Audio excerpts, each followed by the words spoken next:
Okay, students. So we start on the 23rd lecture.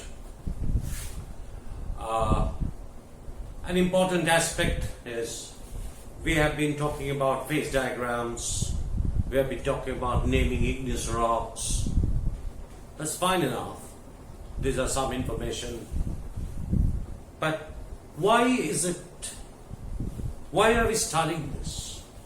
What is the implication? How does it help us in understanding the earth? Yes, it helps us to understand processes, magnetism, differentiation, equilibrium, crystallization, different types of reactions, different ways in magma can crystallize, and different rocks, different minerals can form, and different rocks can form. Fine enough. But what is the global scenario? How does it help us to understand the earth? What does it do? All this amount of melting, heating, eruptions, what does it do to the earth? So maybe in this lecture and the next one, I will try to focus on this issue, and then we switch over to some other aspects of earth science. Now, let me draw a geologic section. I'm not great at sketching, so it's a little, you have to assume a little bit. Okay. So one of the important parts is if you look at the top part of the crust, the real top part of the crust, it looks something like this.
It's something like this.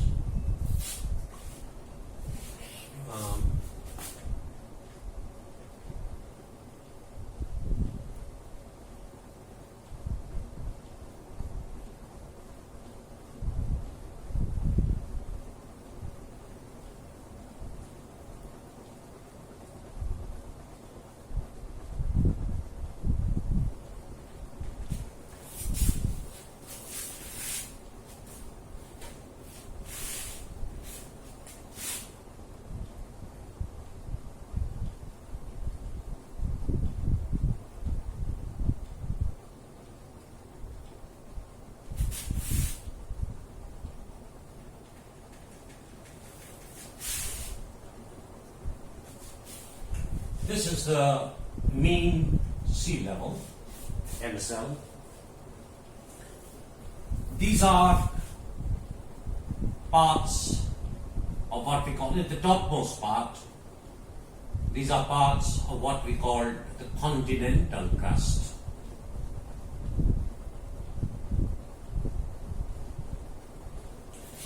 And these parts, as you can see, these are called the oceanic crust.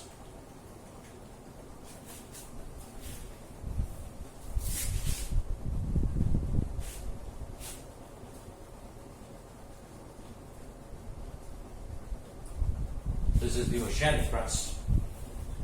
The distance here on an average is about 30 kilometers. Here on an average, the distance is about 5 to 8 kilometers. Here, the oceanic crust, how do I label? Okay, the oceanic crust.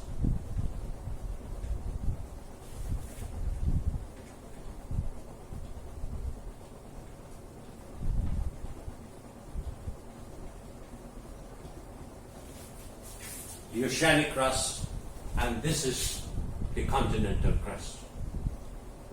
This is the continental crust. We have discussed this before, but it is important that we make a recollection.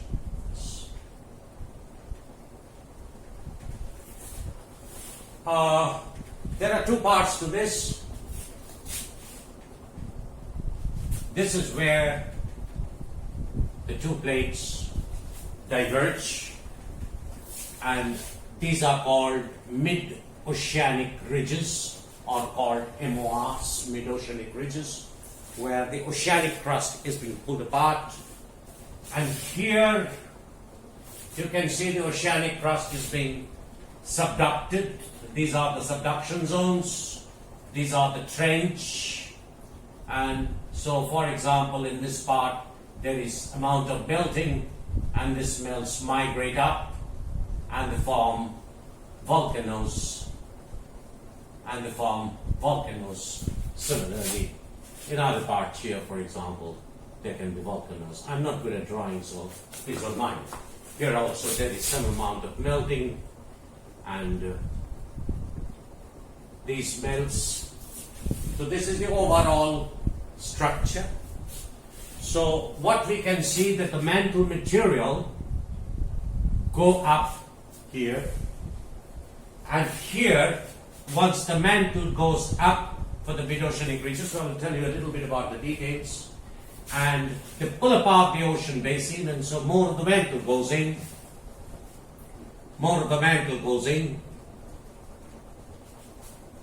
and then you have the oceanic crust that is formed, is subducted below the continental crust. Now the continental crust, if you say, the continental crust, these are dominated by felsic rocks. The continental crust. And the oceanic crust is dominated by mafic rocks. Most of them are volcanic. And the rock that dominates the oceanic crust is called basalts. Whereas the rock that dominates, the felsic rocks that dominate, are granites, diorites. There are many, I don't want to club your minds. And the volcanic equivalents are rhyolites, dacites. These are the type of continental crust is composed of very felsic material, high in silica. And the oceanic crust, mafic rocks, 45 to 52% silica. And intermediate rocks, 45 to 52 weight percent silica. So we have felsic rocks, granite. This felsic rock, it contains more than 63-64% of SiO2. Diorites have it between 52 and 63%. So these are andesites. Then you have the mafic rocks, and below this, you have what is called the ultramafic rocks.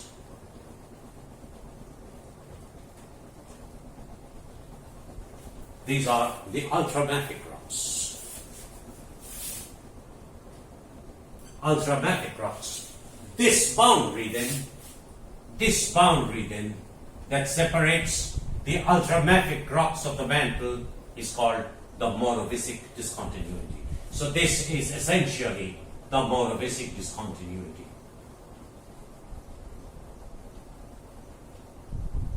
This is the monovisic discontinuity, or in brief they are called moho. So the rocks below in the mantle, these are ultramafic rocks, or I will write here mantle. These are ultramafic rocks. Weight percent of SiO2 less than 45%. These are mostly plutonic rocks. plutonic rocks, and some of the dominant rock type here is called the peridotite. We do not need to go deeper into this. They are dominated more with the peridotites. The density of the peridotites, as you can understand, as you go down, the density of the peridotite increases, but only to a certain extent. After that, the minerals in that, they at higher pressure, they reform themselves into some other minerals, so there are polymorphic transformation happening. A lot of things happen as we go down. But for you, the simple thing is, you have a mantle that lies below the moor that is dominated by ultramafic rocks. The most important rock that it dominates is peridotites. What is ultramafic rocks? You know, they are dominated by olivine, orthopyroxene, clinopyroxene, and I have not told you garnet. There are other minerals as well, we do not have to remember. So these are the dominant minerals of the mantle, forming the peridotites, and there are some other varieties. Mafic rocks, the volcanic rocks, the dominant mineral here are again orthopyroxene, clinopyroxene, plagioclase, anorthite rich. Remember we were talking about it? And plus minus olivine. So these are the rock types that you have, the minerals that you have. And as you go upper into the felsic domain, I'm writing it together. So most of them are quartz, orthoclase, plagioclase, muscovite, biotite, and amphiboles. These are the dominant minerals making up the crust. The mafic rocks dominate the oceanic crust, extensive oceanic crust that dominates, and below this are ultramafic rocks which have dominated by olivine, orthopyroxene, clinopyroxene, garnet. There are very different varieties of peridotite. Overall, we call it peridotite. It is simpler that way. So this is the overall mineralogy, overall whole rock composition of the rocks. There are two things to remember. At the mid-oceanic ridges, material from the partial melts, the mantle melts, we'll come to why melts. The mantle melts, and melts move up and form eruptive volcanism that make up most of the oceanic crust, which are, as I said, these are basalts. So essentially in this part, a part of the mantle is the mantle forms at a high temperature, and because of certain reasons, the melt is extracted out of this, and this melt is mafic in composition, and this melt, when it goes up and gets erupted on the ocean floor, they either flow along the ocean floor or make up hills. So if any one of you have gone from Europe to America or America to Europe across the Atlantic Ocean in a flight, of course you can't go in train, but if you fly along, you will see right at the middle, you will have many, many famous islands. They are wonderful tourist spots. Some of the smaller islands is bought by some of these very rich celebrities, but there are lots of islands that dot it. And these are parts of the mid-oceanic ridge basins. Only near Iceland, which is in the southeastern tip of Greenland, the mid-oceanic ridge is on land. So that's a real physical thing that you see. The mid-oceanic ridge rises above the level of water. So this is the overall structure. At the subduction zones,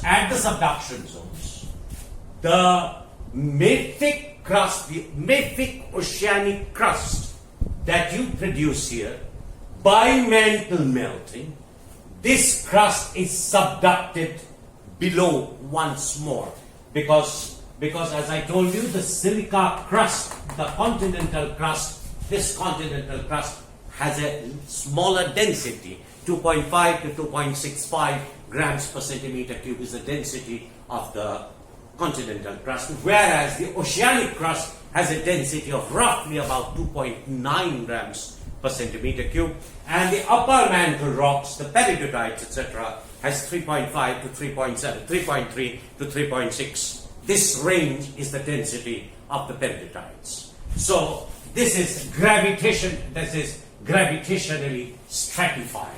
The continental crust is lighter, the mafic crust is about 2.9 intermediate, the mantle is the heavier.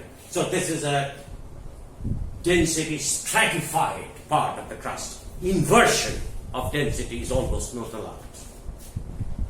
So here the oceanic crust is generated by partial melting of the mantle, and at this point the oceanic crust that is produced at the mid-oceanic ridges, this oceanic crust is subducted below the continental crust.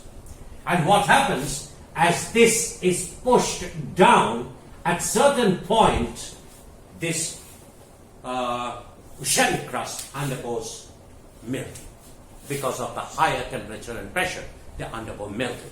So once you produce a melt, now you can see here, once you produce a melt, the melts being lighter, they start to migrate upwards through the rock along fissures, cracks, different inhomogeneity.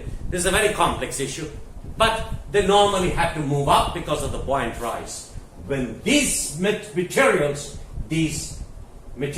move up, they either trigger melting in the surrounding rocks or they assimilate a part of the surrounding rocks. So the surrounding rocks are, it is not that they are very close system. These melts move up. During moving up, they also trigger subsidiary melting here.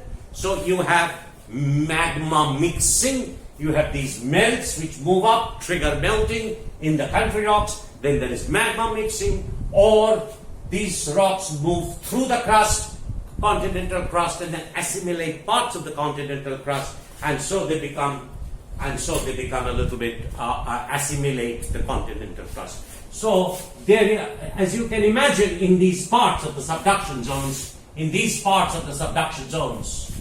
these melts are extremely heterogeneous. The magma that is produced is extremely heterogeneous, as opposed to the oceanic crust, where composition of the melts generated by the mantle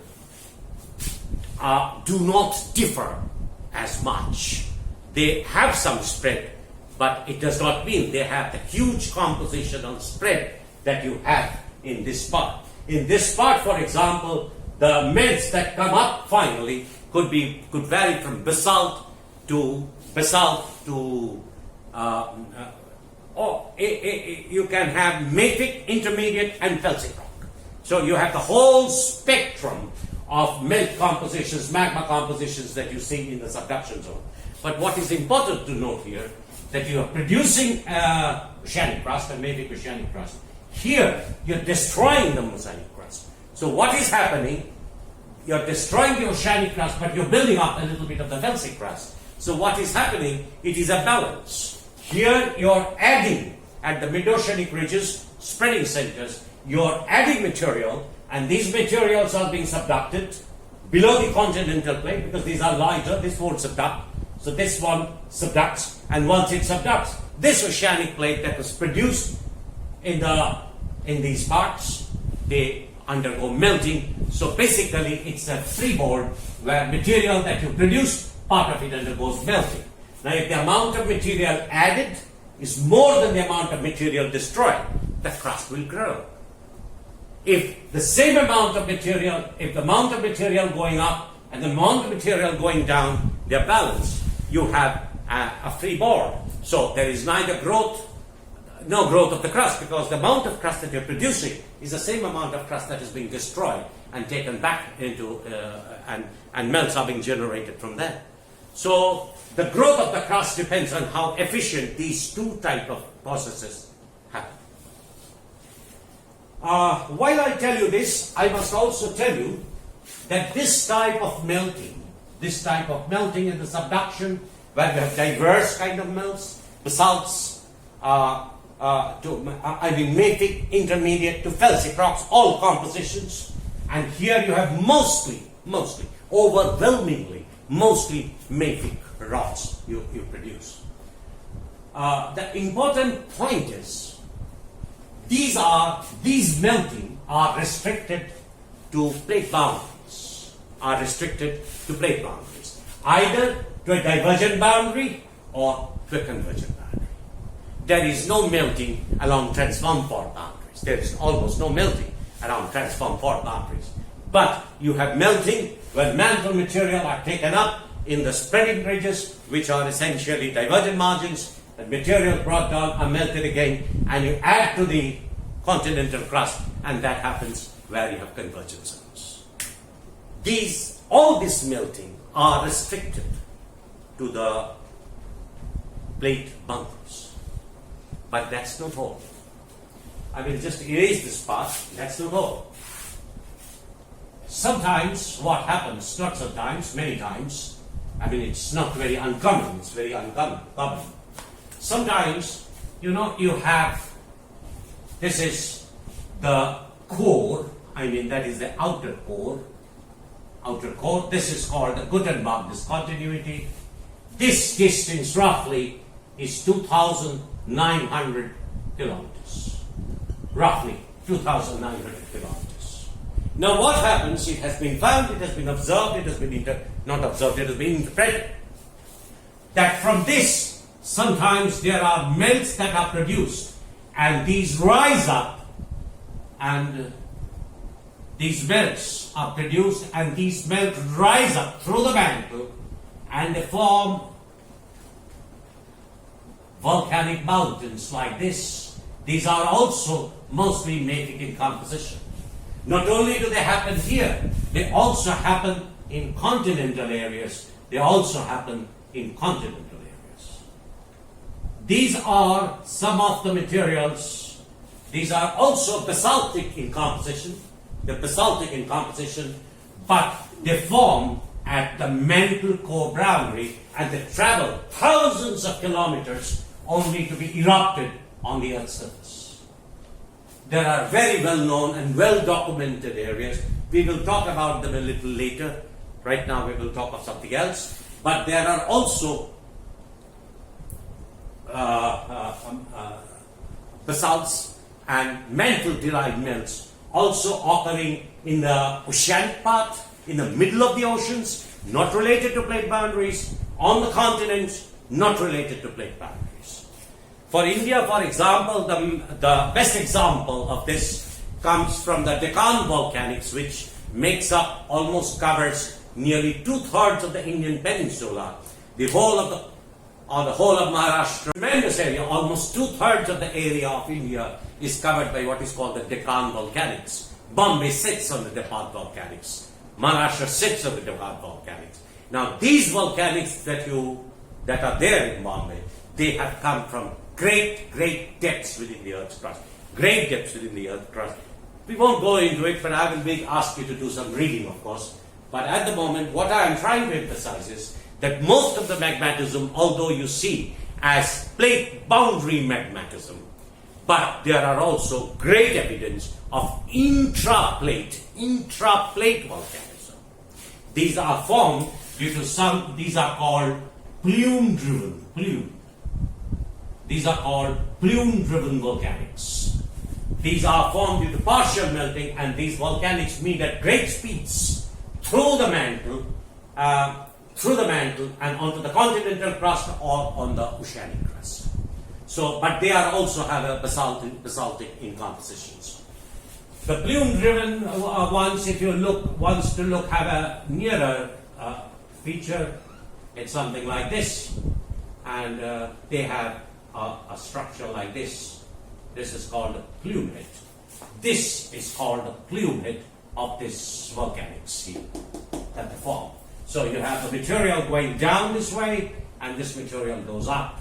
So you have the materials just forcing its way through, and the other material just going down the sides. So you have this plume-driven volcanism, and these volcanics can be erupted on the continental crust, like you have in the Deccan, or it can happen in the oceanic crust, like the famous Hawaiian volcanics. We will talk about the Hawaiian volcanics very soon, just when we conclude with the whole thing, because there are very interesting aspects of the Hawaiian volcanism. Hawaii occurs right in the middle of the Pacific plate, right in the middle of the Pacific plate. We have huge mountains. There's nothing to do with the plate magnetism there. Nothing to do with the plate magnetism. A plate boundary magnetism. It's an absolutely intraplate volcanism. So now we talk about, this is broadly for you without going into great details. This is how the volcanics occur. And I had shown you in the first 4 or 5 diagrams when I showed you the plate tectonic, this thing, I think it was lecture number 5, where I showed you overall how volcanics occur, etc. Where are the boundaries? So you can refer back now, you will see, possibly have a better visualization of the whole thing. Now coming back to the point that I was discussing before, what does this do? Okay, there are volcanics, there are interplate volcanics, there are plate boundary volcanics. We understand that the volcanics come from great depths, not only from shallow depths, but from great depths. They come. But so, what is so global about it? Yes, it occurs on a global scale. But what does it do globally to Earth? And that will be my important point that I would like to make here. I will erase this type of diagrams. Interplate and interval diagrams are always, they're all over the internet. There are very good write-ups also. You have to access it, or you can find it in some introduction to earth science books, and they will give you with much more better diagrams than I have drawn ever, which will make it clear. Now,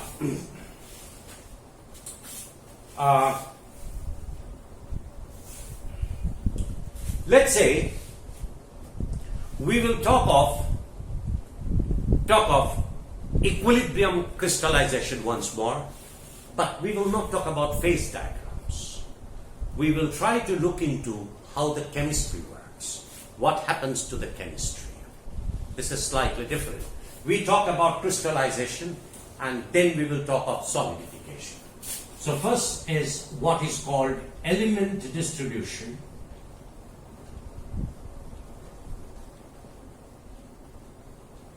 Element distribution due to equilibrium crystallization.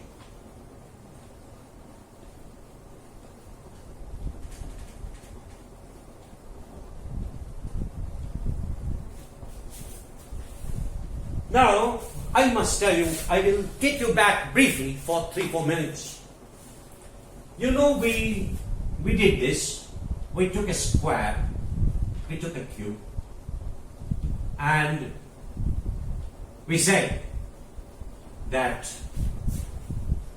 let's have a cube, or for example, let's have a square. So you have 4 oxygens, a 4 coordination number, and if you have anions, then let us have the radius ratio of the anion is Ra. Then if you do this, then inside smugly you will have a cation which will do Rc, which will be Rc that will be accommodated. If the cation is smaller than this radius, then the structure collapses. It's not compatible with the structure done by the 4 cations and 4 anions arranged at the 4 corners. Let's assume incompressible, and so they don't fit in because let's say once again we do it. The total distance is 2Ra, and so this distance d is equal to 1 we can write is 2Ra plus 2Rc. This we can write for this, but d also we can write as root over 4Ra squared, which is 2Ra plus 4Ra squared, which would take it to 2Ra root 2. So if we do this, then for example we can write 2Ra root 2 is equal to 2RA plus 2RC.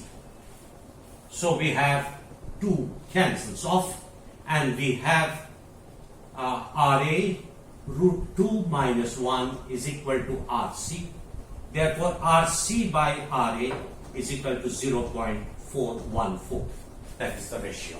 1.414 minus 1 is equal to 0.41. This we have done before. The important thing is, you remember oxygen 2 minus has an ionic radius of 1.40, which is RA.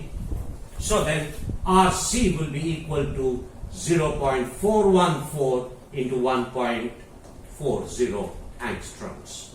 This will give you some value, I don't know, 0.58 maybe, I'm not really sure. You've got to find out. Please find this out. So now, if you have this oxygen atoms, which is 1.40 angstrom, arrange it in the form of a square, then there will be a void at the center. If there is a cation which has exactly this ionic radius, it will fit snugly into the structure and keep the structure stable. But if you have elements which are smaller, the structure will become unstable.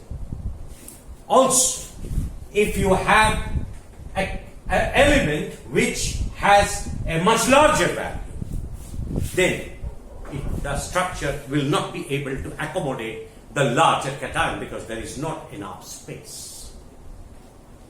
Yes? So we know that, this RC by RA value, we call it as coordination number, we call it radius ratio. It depends on the coordination number. We did it for 3, 4, 6, 8, etc., coordination number. So it is the coordination number, it is the arrangement of the anions, it is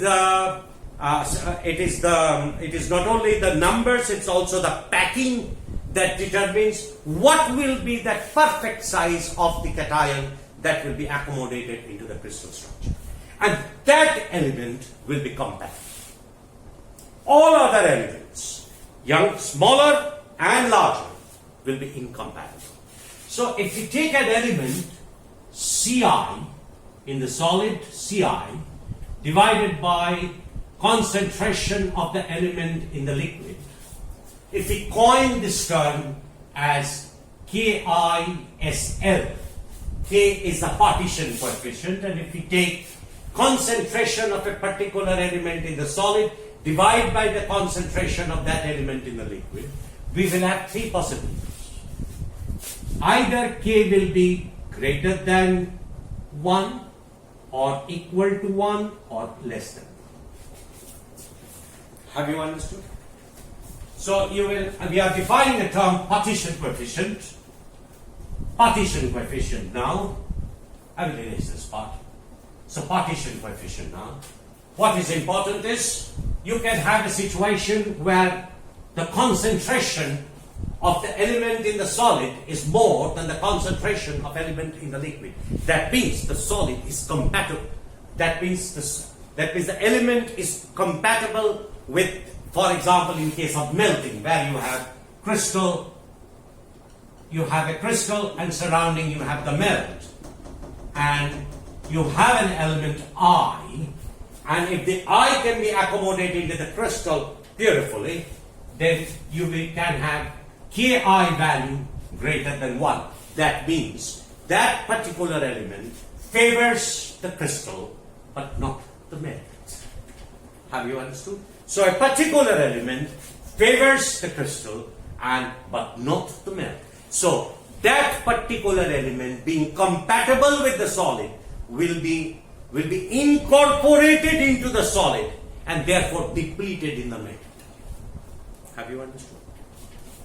If the partition coefficient, so these are called compatible elements. These are called compatible elements. Where K value is greater than 1 is called a compatible element. That means the element fits the structure of the solid relative to the melt, it's an equilibrium length. Similarly, you can have a situation where CIS by CIL is equal to 1. Now in this case, looking simply, the concentration of the element I is the same as the solid and the same in the liquid, means that the solid has no preference. The solid has no preference, so it equipartitions between the crystal and the melt. Equipartitions between the crystal and the melt. And you can have this situation where CIS is less than CIL. That means the concentration of a particular element in the crystal is less than the concentration of that element in the liquid. That means the liquid does not favor the solid, or the element is incompatible with the solid. So we have incompatible. So we have compatible elements where Ki is greater than 1. That means the element, ionic radius, everything is compatible with the solid which is crystallizing. So the solid accommodates, holds it, but the melts get depleted. In the incompatible element, the solid is not at all comfortable. The element is not at all comfortable with the structure of the solid. So the element is incompatible. So where will the element go? The element will stay in the liquid. It will not go in the solid. That's why CIS by CIL is less than 1. These elements are called incompatible elements. So we have compatible elements, incompatible elements, and we have elements that are equipartitioned. These are of no use to us. Have you understood? You can see here, that is what I'm getting at. Therefore, when you crystallize a solid from a melt,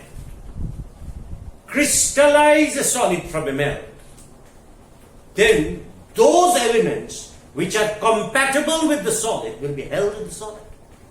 And those elements that are incompatible with the solid would be released in the melt, would be enriched in the melt. Have you understood it? So if you have a rock and you melt it, so if you have a rock and you melt it, it will have two parts. One is the partially molten rock and the melt, which has been extracted. And when you do this, a particular rock, all the elements in the periodic table, all of them, they undergo this type of relationship. If the element is compatible, if the particular element is compatible with the rock, then it will be retained in the rock. So the melt will become impoverished. The concentration in the melt will decrease. But if another element in the same rock, if it's incompatible, that means it is incompatible with the solid. That means that element will not be in high concentration in the rock. Instead, it will be partitioned into the melt. So what is happening?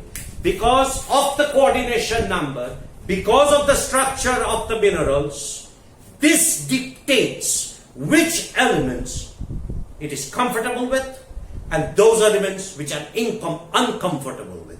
So there will be elements which are compatible with the solid that will be retained within the solid, and elements that are incompatible with the solid, so they will go into the melt. And remember, the melt makes the crust. So the incompatible elements will be enriched in the melt. Compatible elements will be enriched in the rock. Let us do a small calculation, a small example.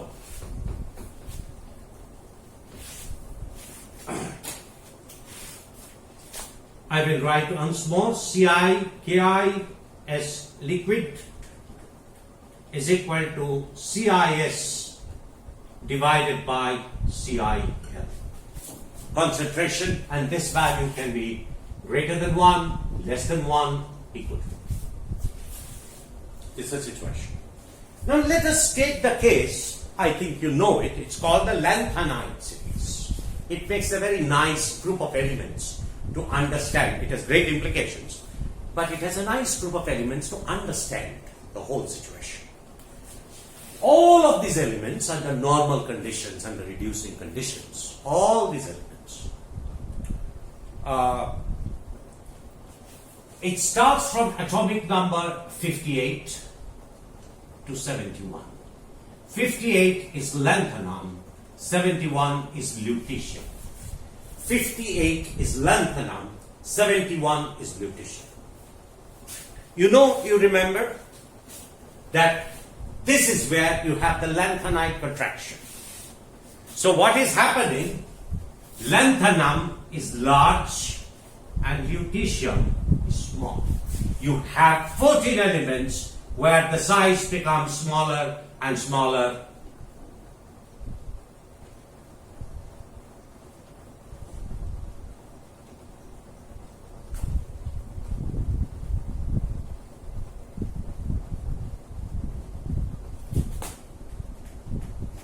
Let's say this is lutetium and let's say this is lanthanum. All of these elements are trivalent. So they have the same charge. Trivalent. So the ionic radius decreases. Ionic radius decreases from lanthanum to lutetium. Ionic radius decreases. But at the same time, the mass of the nucleus increases. Yes or no? Because you're attaching more and more protons to it. And, okay? So what happens? The mass is increasing from lanthanum to lutetium, but the radius is decreasing from lanthanum to lutetium. Radius means volume. So if you have density is equal to mass by volume, then you can see that density is increasing this direction. Why? For the simple reason, the volume is decreasing from lanthanum to lutetium, but the mass is increasing because of the increasing addition and bigger nucleus. So you have mass increasing, volume decreasing, so the density increases from lanthanum to lutetium. That is why these elements are called light rare earths. They are called LREE, light rare earths. Then they are called middle rare earths, and they are called heavy rare earths. Heavy rare earths are more lutetium. So essentially, if I take lanthanum by lutetium, I am taking light rare earth element divided by heavy rare earth element. That ratio. That's a very crucial ratio. It's same charge, radius decreasing, atomic number increasing, so the density is increasing from the left to the right of the lanthanide series. Of the 14 elements that happen between 58 lanthanum and 71 lutetium. Now I ask a few questions. I erase this. Say, we will take three cases. So this direction, remember, ionic radius is increasing this direction. Ionic radius is decreasing in this direction. Increasing in this direction. Remember, increasing in this direction. Ionic radius is increasing, density is increasing, mass is increasing. Now, let's say I have a mineral. Case 1. I have a mineral whose structure is identical to this lanthanum. You know, the cation that can be lodged comfortably in that mineral, say, is lanthanum. I take this as case 1. In another mineral, the structure is like lutetium. This is case 2. And another, I take another element in the middle, I'm writing it europium, let's say europium. It can be gadolinium, neodymium, it doesn't matter, just a name. So this is case 3. So what is happening to case 1, case 2, case 3? In this case, the mineral has a structure for which lanthanum just fits smartly. Case 2, it has the space for lutetium to fit it smartly. And for this, europium or whatever that is, europium, where, it fits smartly. So now, if I happen to plot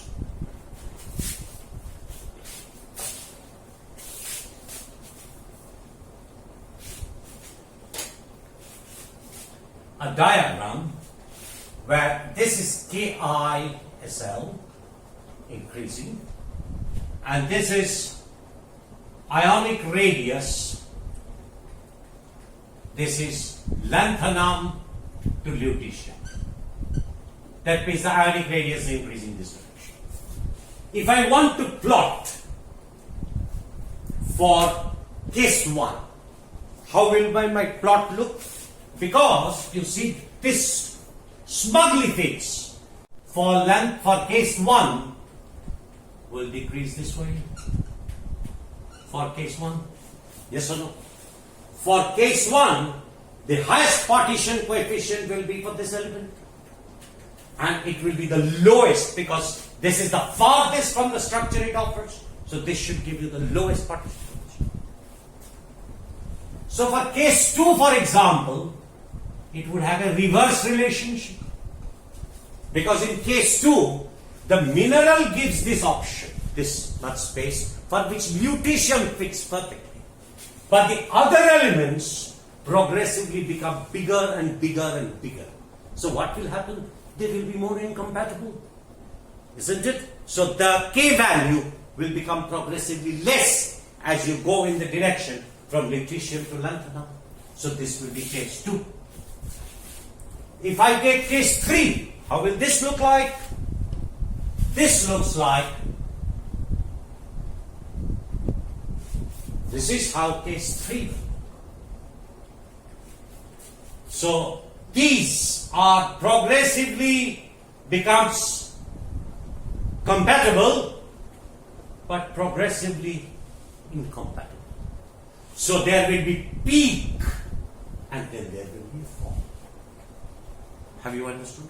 So what is happening here at the moment is, even I took this element's rare earth element because they form a formidable 14 element to do it, and there is a very great uniformity and ionic radius, etc. without changing the charge. It gives you a formidable element group. For those who are in geology, they will go on listening to this for many years. But the point is, what I'm trying to make you, the partition coefficient, that means compatibility of a mineral, compatibility of an element with a mineral, would depend on two things: the structure of the mineral and the size and charge of the element that is accommodated.